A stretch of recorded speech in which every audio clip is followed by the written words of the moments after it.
Stop doing this one thing and do this other thing instead. And I'm going to get into it right now.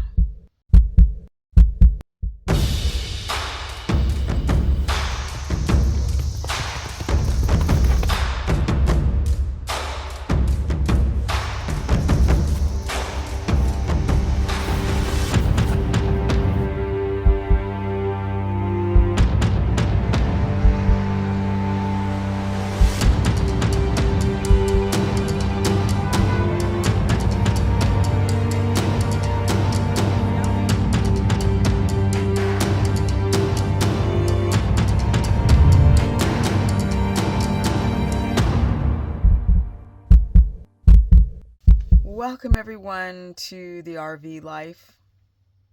Yeah, we're going to be hitting 20-degree overnight lows, and I'm in a cardboard box. Fun times. Okay, let's get into it right now.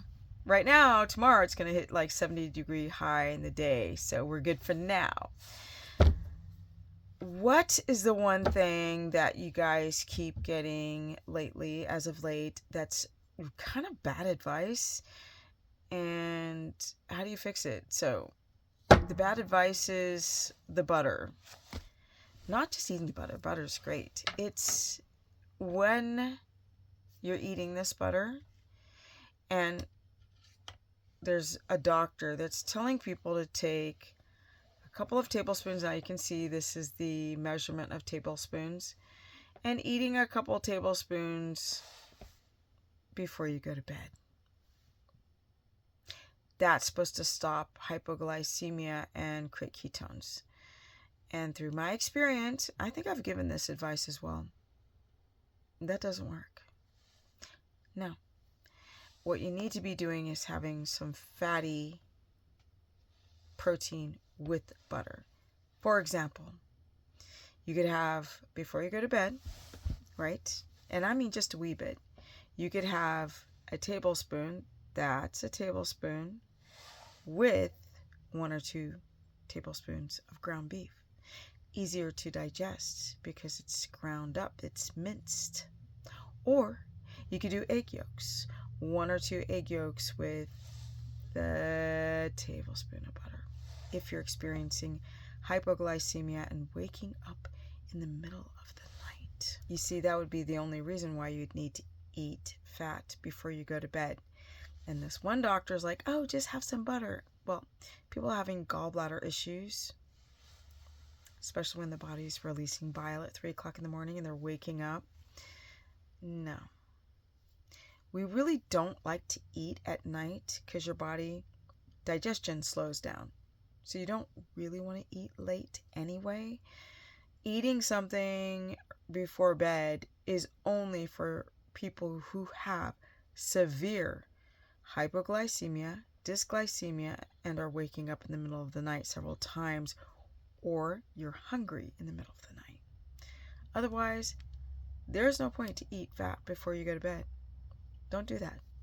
You don't need to do that whatsoever, because if you're eating fat right before you go to bed and you don't have hypoglycemia whatsoever, I mean, it's going to sit in the stomach. It's not going to digest very well.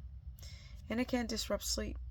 Anytime you eat late, the body is going to slowly digest, right? The pancreas is going to not release as much lipase, and the stomach acids aren't going to percolate like they normally would.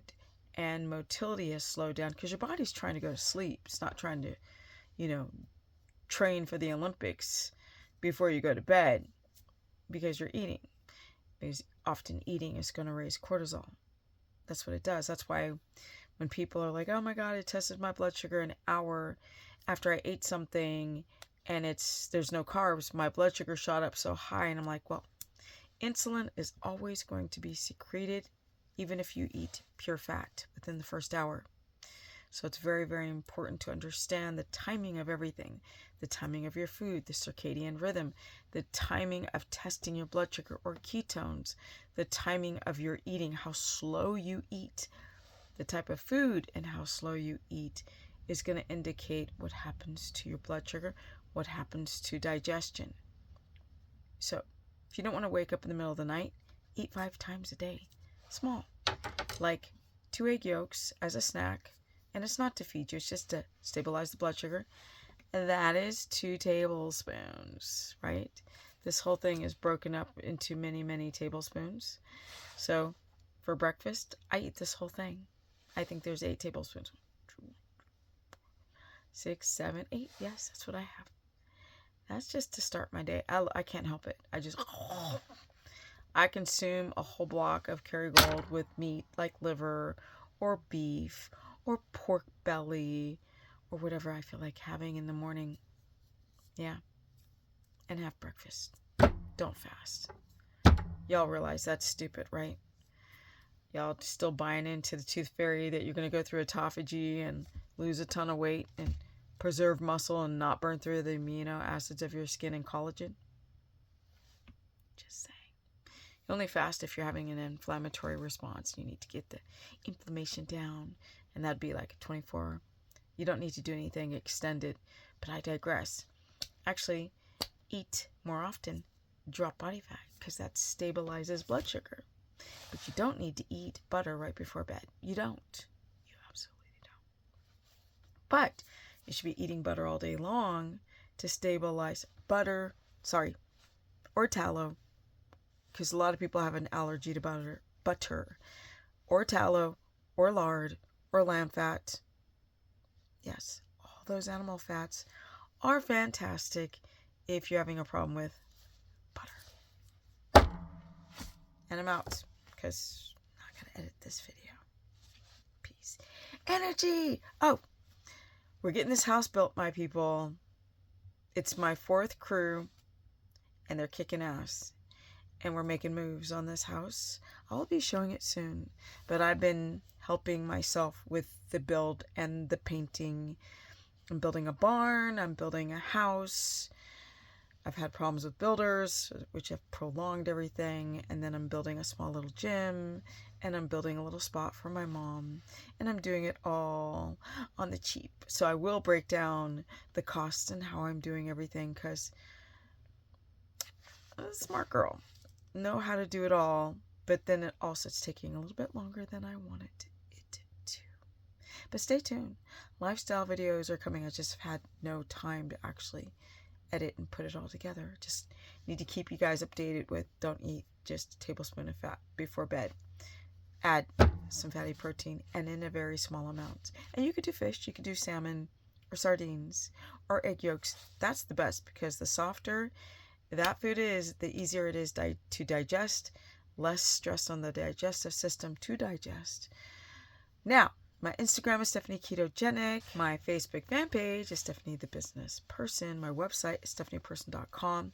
And if you need to book a consultation and talk to me directly because you need help, because I've been doing this thing forever and I love doing it and I love meeting the people and I love learning and I love teaching, stephanieperson.com. And that does not come with a car. Then my Facebook fan page is Stephanie the Business Person. I also run a course where I cover all 3 diets, because some people, their gallbladder is so jacked up, they just got to do carbs, or they have hypoglycemia, and I teach you how to go between the 3 diets and why. And now I'm officially out.